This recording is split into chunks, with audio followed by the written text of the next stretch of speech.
ആലപ്പുഴയിലെ ജിംഖാന എന്ന സിനിമയിൽ ഒരു പ്രധാന റോൾ ചെയ്ത് പ്രേക്ഷക മനസ്സിൽ ഇടം പിടിച്ച ഒരു കൊച്ചു സുന്ദരി, അതെ, അനഘ രവി. സിനിമ ഉടനീളം നല്ല രീതിയിലുള്ളൊരു അഭിനയം തന്നെയാണ് അനഘ രവി കാഴ്ചവെച്ചിട്ടുള്ളത്. ഇത് കൂടാതെ അന്വേഷിപ്പിൻ കണ്ടെത്തും, അതുപോലെ കാതൽ തകോർ എന്ന സിനിമയിൽ മെഗാസ്റ്റാർ മമ്മൂക്കയുടെ മകളായിട്ടും അഭിനയിച്ചിട്ടുണ്ട് ഈ കൊച്ചു സുന്ദരി. അതുപോലെ തന്നെ ദുൽഖറിനോടൊപ്പം ഒരു ആഡിലും അഭിനയിക്കാൻ അവസരം ലഭിച്ചു. താനൊരു ബൈസെക്ഷൽ ആണെന്ന് ഒരു പ്രമുഖ ഇൻ്റർവ്യൂവിൽ തുറന്നു പറഞ്ഞു അനഘ രവി.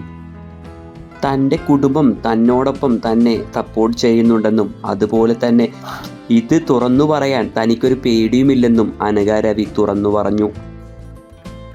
അനഘ രവി അഭിനയിച്ച അടുത്തൊരു മൂവി തിയേറ്ററുകളിൽ ഇറങ്ങാനിരിക്കുന്നത് സൂര്യ 45 ആണ്. അതിനുവേണ്ടി നമുക്ക് കാത്തിരിക്കാം.